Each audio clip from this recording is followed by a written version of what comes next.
Hello বন্ধুগণ, আসসালামু আলাইকুম। আশা করি আপনারা সবাই ভালোই আছেন। আমিও ভালো আছি আলহামদুলিল্লাহ। আজকে বানায় মাছের ডিমের লসুন দেখা যায় এমন একটা রেসিপি যা খাবার পরে ডেজার্ট হিসেবেও ব্যবহার করুন যায়। প্রথমে একটা পাতিলের মধ্যে পানি দিয়ে হেরা ভালো করে ফুটাই নিবেন। পরে গরম পানিতে 1 কাপ সাবুদানা দিয়ে দিবেন।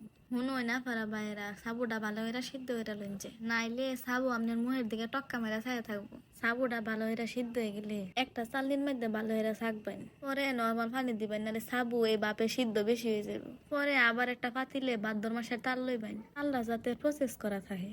পরে আবার একটা বাড়ির ঠান্ডা পানি আগার আগার পাউডার দিয়ে হেরা ভালো করে গুলে নিবেন। বালা করে গুলবেন, ভিতরে যাতে কোনো লাউন্স না থাকে। ভাদ্র মাসের তালের ভিতরে দিয়ে দিবেন কতটি চিনি, যার যার টেস্ট অনুযায়ী দিলেই চলবে। পরে লাড়তে থাকবেন লাড়তে লাড়তে একবারে মাথা ঘুরাই পড়ে যাবেন গে। পরার তুইটা দেখবেন তাল সিটটা বিটা নাও হয় নাকি, নাও হইলে বুঝবেন তাল হয়ে গেছে। পরে একটা ছোটখাটো ট্রের ভিতরে সাবধানা দিল এরা সুন্দর করে বিছাই দিবেন, যাতে মনে হইতে একটা গোড় দিয়ে হেরা মরে যান যে। পরে এই তানলার এটার উপরে দিয়ে হেরা ভালো হয়ে বিছাই দিবেন, যাতে মনে গড় লেপতাছেন। পরে ফ্রিজের ভিতরে রাখা দিবেন যাতে ভালো করে সেট হয়ে যায়। পুডিংটারে একটা প্লেটের মধ্যে ভালো করে নামাইবেন। জোরে ধ্যান দিলে কিন্তু সব শেষ। পরে নিজের মন ইচ্ছা মতন কাটবেন, যে কোনো একটা শেপ দিবেন, পরে চারদিকে বিলাইবেন, নিজে খাইবেন।